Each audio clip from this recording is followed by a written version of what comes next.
Welcome to my channel गेस में प्रकाश राजभवन और एफ डेटा से स्टार्ट करते हैं कल की तरह। तो एफ डेटा अगर हम देखेंगे तो यहाँ पे 1627 करोड़ ज़्यादा एफ ने कंपेयर टू बाय डी के सेल किया है, लेकिन 1510 CR यहाँ पे डी ने बाय भी किया है। तो इसको कैसे समझे? आसान है भाई। सिर्फ 117 करोड़ का ज़्यादा सेलिंग हुआ है। तो मार्केट ओपनिंग किस तरीके से हो सकता है? न्यूट्रल हो सकता है अगर अनसर्टेनिटी नहीं रही। अगर मार्केट गैप डाउन या फिर गैप अप ओपन हो जाता है तो उसी साइड में जाना चाहिए, ठीक है। फिर भी हम 15 मिनट वेट करने का यहाँ पे कोशिश जरूर करेंगे। आते हैं रेगुलर एनालिसिस पे, आवरली में भी एनालिसिस रहेगा। तो सबसे पहले मैं यहाँ पे क्या करता हूँ ना, आपको लेवल दे देता हूँ। अभी ये कौन सा प्राइस एक्शन है ना, ये पता नहीं चल रहा है। ये वी शेप देन ऊपर गया, देन इस तरीके से जाने वाला है क्या? तो इसके लिए 22,500 3 दिन से वही लेवल आ रहा है। 500 550 के ऊपर है ना, हम बुलिश हो सकते हैं। और बेरिश का जो लेवल रहेगा वो 400 के नीचे 300 350 है, यहाँ तक आपको मोमेंटम मिल जाएगा। जहाँ पे भी थोड़ा सा सेंटिमेंट चेंज होने का या फिर ट्रैप करने का दिखता है ना, तो वह उस टाइम क्या होता है ना, इस तरीके से मोमेंटम आता है या फिर मार्केट स्टक होता है। मार्केट अभी स्टक भी हो रहा है ना, तो थोड़ा बहुत CP यहाँ पे काम कर रहा है, फर्स्ट टॉप सेकंड टॉप।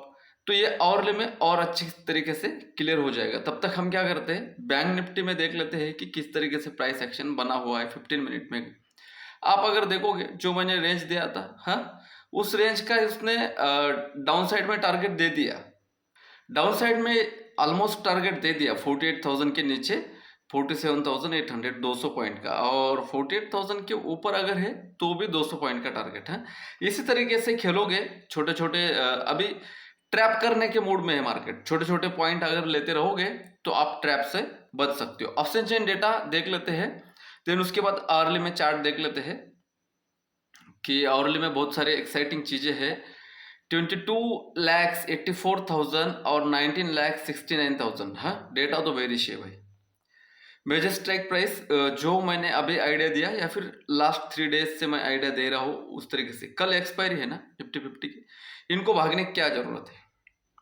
जो हमें यहाँ पे प्राइस एक्शन में चीजें नहीं दिख रही है गाइस, वो यहाँ पे इनके पास डेटा, सेलर्स के पास और एक्स्ट्रा ऑर्डिनरी डेटा आ चुका है, इसलिए ये यहां से भाग रहे हैं। और ये OTM में से, कॉल में से भी भाग रहे हैं, क्योंकि प्रीमियम जितना डिके होना चाहिए था उतना डिके होने के बाद कौन रुकेगा? तो एक स्पाइक कल मिल सकता है सेकंड हाफ या फिर हीरो जीरो। यहां तक समझ गए? तो आते हैं मेजर स्ट्राइक प्राइस में कि 68,000 और यहाँ पे 1,22,000, यहाँ पे भर भर के कॉल राइटिंग है। यहाँ पे इन्होंने दूसरा 22,400 और 22,500 पे, और 400 पे है ना हेज है, और 500 पे भी हेज है इनका, ठीक है। याद रखना 400 और 500 पे हेज है। मार्केट रिटेलर को कंफ्यूज करने के मूड में है। इसको मैं एक्सप्लेन करूंगा आपको अभी थोड़ी देर में। 7,99,000 मतलब 8 लाख ही होता है। 20,000 का ही डेटा कॉल में ज्यादा राइटिंग है। नॉर्मली निफ्टी 50 और सेंसेक्स में हेज राइटिंग नहीं होती है। अगर हेज राइटिंग हो रही है तो अभी 12 मार्च है, तो ये आने वाले 2 वीक है ना, 2 वीक 1.5 वीक ये साइडवेज लेके जाने की कोशिश कर सकते हैं। 48,000 पे इनका हेज है भाई, है। और 48,500 पे क्या है इनका हेज है भाई, ठीक है। इसलिए 48,000 के ऊपर 200 पॉइंट और 48,000 के नीचे 200 पॉइंट, और उससे ज्यादा अगर जाता है तो हम स्टॉप लॉस ट्रेल करेंगे आज की तरह, ठीक है। आज का हमारा क्या डिसीजन था, डिस्कशन था, वो देख ही लेंगे ना। सो भाई लोग, आप अगर यहाँ पे देखोगे तो सेंसेक्स के लेवल ले लेना आप 74,400 से 500 के ऊपर ही मैंने लेवल दिया था, ऊपर जाएगा, रिटर्न हो गया और अच्छा खासा 73,600 तक मिल गया। और यही से मैंने EMA 21 के ऊपर 5 मिनट टाइम फ्रेम में आप प्ले कर सकते हो। तो 73,800 के ऊपर इसने 74,000 और निफ्टी 50 में भी 80 पॉइंट हम लोगों को मिले।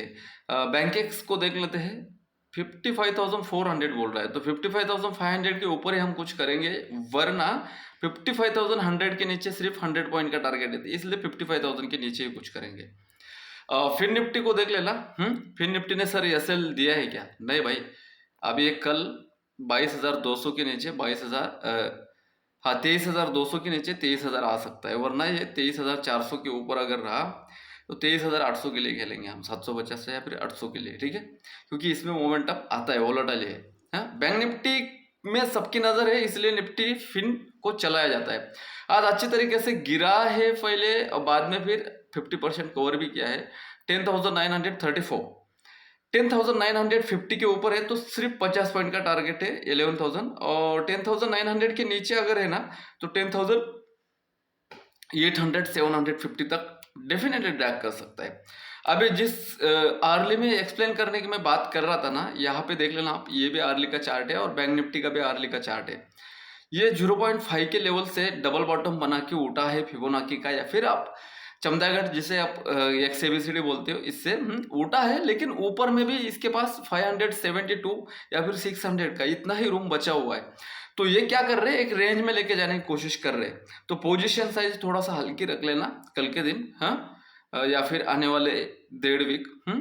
22,200 के नीचे 21,960 तक का रूम अवेलेबल है। मैं ये क्यों बोल रहा हूँ, यहाँ पे एक बार देख लेना आप, ये 886 तक आ जाएगा आराम से, ठीक है। देन आते हैं निफ्टी बैंक में। निफ्टी बैंक एक गंदे चैनल में चल रहा है अभी, ये पता नहीं कि किस तरीके का प्राइस एक्शन बनाया है इन लोगों ने। और दूसरी बात, ये जो ट्रेंड लाइन आ रहा है ना गाइस, इससे पहले भी इस ट्रेंड लाइन को डिस्ट्रॉयड कर चुका है, तो अभी बिलीव नहीं हो रहा है कि अपसाइड का ट्रेड ले ले। चाहे तो थोड़ा बहुत छोड़ दूंगा मैं, लेकिन अपसाइड का ट्रेड अवॉइड ही करूंगा। 48,200 के ऊपर है ना, 48,500 तक का ही टारगेट है, जो कि 300 पॉइंट का टारगेट आ रहा है। डाउन साइड में 47,988, मतलब ये क्या आ रहा है, 47,800 के बिलो ही बड़ा फॉल हो सकता है। उससे पहले बस आप सेलर हो तो इस रेंज को आप सेल कर सकते हो, ठीक है। आते हैं ऐसा क्यों हो रहा है, तो जैसे मैंने निफ्टी 50 में वी शेप रिकवरी दिखाई थी, वैसे यहाँ पे भी दिख रही है आपको, और यहाँ पे भी दिख रही है, और यहाँ पे भी दिख रही है। अभी ये स्टॉक क्या है ना, ये रेजिस्टेंस के आसपास बंद हो चुका है। ये सपोर्ट से लेके 50% कवर कर चुका है, ये सपोर्ट से पुल बैक लेके फिर से नीचे आ रहा है। अभी ये 3,450 के बिलो, ये 3,000 तक भी ड्रैग कर सकता है आपका TCS। तो जैसे रिलायंस और HDFC चलेंगे ना, वैसा आपका क्या चलेगा, निफ्टी 50 चलेगा। तो मैं ये साइकोलॉजी बताने की कोशिश कर रहा हूँ, समझ गए ना। तो रिलायंस का क्या है ना भाई, 1260 के ऊपर ही थोड़ा सा पोजीशन रख सकते हैं, लेकिन मैं फिलहाल तो बुलिश साइड के लिए मना ही करूंगा। ट्रेडिंग नहीं करेंगे, लेकिन कभी भी ये सोनम गुप्ता बेवफा है पहले चल रहा था ना, उस तरीके का ये बुलिश ट्रेड बेवफा है, ये चल सकता है। तो थोड़ा सा मैं कॉशियस ही रहूंगा अपसाइड में, या फिर एकदम कम पोजीशन 3,500 के ऊपर या नीचे TCS देखना पड़ेगा, ठीक है। देन 1600 के नीचे अगर है तो 1550, 1560, और 1560 के नीचे 1400 देखने जा रहे हैं। एक्चुअल 2,200 के बिलो की क्लोजिंग है, तो 2,150 जा सकता है। परफेक्टली पुल बैक से रिवर्स किया है। देन HDFC, यहाँ पे देख लेना आप, HDFC का मैंने आर्ली चार्ट यूज किया है, फिर भी HDFC और रिलायंस के कारण ही आज जो सेकंड हाफ में रिकवरी देखने मिली, लेकिन 21 EMA के ऊपर हमने अच्छा खासा प्ले किया है रिकवरी को भी। 1720 के ऊपर ही नेक्स्ट मूव आ जाएगा, 1700 के ऊपर है तो थोड़ा सा सेलिंग साइड में कंफर्टेबल नहीं है। दूसरा 1235 के नीचे ICICI 1200, या फिर 1250 के ऊपर ही कुछ होगा। यहाँ पे फर्स्ट टॉप सेकंड टॉप 1915 पे, 1000 के नीचे 950 और 800 तक भी ड्रैग कर सकता है। 2000 के ऊपर नहीं जा सकता है, first top second top third top fourth top नहीं जा सकता है। जाने दो, 40-50 पॉइंट छोड़ देंगे, लेकिन थोड़ा सा अवॉइड करेंगे। एक्सटेंड हो चुका है ना भाई, इसलिए तो 2000 के ऊपर है तो कुछ नहीं करेंगे, 2000 के नीचे है तो देख लेंगे। ये चीज क्या है मैं आपको अपने टेलीग्राम ग्रुप पे समझाता हूँ। लुक इट हियर गाइस, अगर किसी ने कोई किसी को मार्केट के बारे में कोई लेना देना नहीं, इंट्राडे वगैरह नहीं करता है, इंडेक्स ट्रेडिंग वगैरह नहीं करता है, तो उनको क्या लगेगा कि इतना क्या ये ट्रेडर लोग चिल्ला रहे हैं यार, 27 पॉइंट ही तो और 72 पॉइंट ही तो नीचे बंद हो चुका है मार्केट, और यहाँ पे 200 पॉइंट, यहाँ पे 200 पॉइंट, यहाँ पे 124 और यहाँ पे 90 पॉइंट है भाई। एक टाइम के लिए 2% के आसपास डाउन था ये, तो इतना फ्लक्चुएशन और इतनी वोलेटिलिटी थी। आपको यहाँ पे मैं दिखाने की कोशिश करता हूँ। ओपन हुआ है, कितने बजे का चार्ट है, 12 बजे का चार्ट मैंने डाला। 0.29%, आधे परसेंट के आसपास है, आधा परसेंट देख रहे हो ना, ये कवर कर लिया भाई। और इससे पहले अगर आप देखोगे ना तो यहाँ पे भी आपको वही चीज दिखाई देगी। तो 1% का मोमेंटम होता है, तो 1% में यहाँ पे मिड कैप में यस्टरडे का जो लो था ना, सब यस्टरडे का बॉटम था ना, वही से फ्रेश उठा है। और मैंने क्या लिखा था यहाँ पे, फ्रेश शॉर्ट सपोर्ट 22,400 के बिलो ही होगा, उससे पहले नहीं, 11:20 का। बाकी कुछ डिस्कशन था क्या इंपॉर्टेंट, ऐसे ही कॉल पुट का जो डिस्कशन रहता है ना, मैं नॉर्मली देता नहीं हूँ, लेकिन आज आपके हाथ से छूटना नहीं चाहिए, क्योंकि ये जो पुट था ना 22,600 का, ये 140 पे लेने की मैं बात कर रहा था ना, ये 185 के आसपास चल रहा था। जाके 9:35 का अगर आप चार्ट देखोगे ना, तो ये 180 185 के आसपास चल रहा था। तो मैंने सोचा कि अगर आप लोगों ने 170 या फिर 180 में अगर आप एंट्री करोगे तो आपको मिलेगा क्या। इसलिए मैंने क्या किया यहाँ पे आपको, कि ये इस प्राइस पे ही मुझे फाइन लग रहा है, बाकी आप अपना डिसीजन ले सकते हो भाई। है कि मैंने थोड़ा सा दे दिया तो इसमें कोई बड़ी बात नहीं होती है। और यहाँ पे रेजिस्टेंस सपोर्ट सब कुछ डाला गया है, यहाँ पे आके एक बार चेक कर सकते हो। और देता हूँ तो मैं अपडेट भी देता हूँ, सिर्फ अपडेट नहीं देता हूँ, बुक करने के लिए भी बोलता हूँ मैं। यहाँ पे देख लेना, मैंने बुक करवा के लिया आपसे 210 पे, इसके बाद में भी ऊपर गया क्या सर? हाँ, डेफिनेटली 270 280 गया है, लेकिन कब गया है यहाँ पे देख लेना, कि यहाँ पे मैंने क्या लिखा था, 22,420 पे है, तो एक अपसाइड स्पाइक आ सकता है, तो आया क्या ये यहाँ पे देख लेना। ये इंपॉर्टेंट चीज है कि सीखने लायक है, इसलिए आपको है ना व्हाट्सअप मुझे करना चाहिए, हाई मैसेज भेजना चाहिए। तो ये चार्ट मैंने आपके साथ शेयर किया है कि भाई यहाँ पे 15 मिनट का चार्ट है, तो 30 मिनट यहाँ पे मार्केट ने क्या किया, टाइम पास किया। तो जो 180 या फिर 210 का जो हाई लगाया था ना, वो 180 170 के आसपास का लो लगा के बाद में फिर उसने 270 या 280 के आसपास गया था। तो इस तरीके से होता है। आपको अगर ये समझ में आता है तो आप हमारे साथ रह सकते हो। इसी का मैंने रील डाला था, छोटा सा मेरे टीम ने डाला है।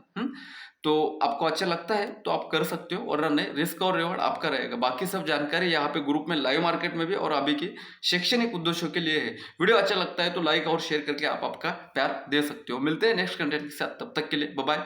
सिचुएशन दुनिया की खराब है, जानबूझ के इंडियन इंडाइसेस को अपसाइड रखा जा रहा है, तो इसलिए मुझे थोड़ा सा यहाँ पे अपसाइड में क्या नहीं हो रहा है, बिलीव नहीं हो रहा है। अगर मिलता है ट्रेड तो आप ले सकते हो। Bye bye.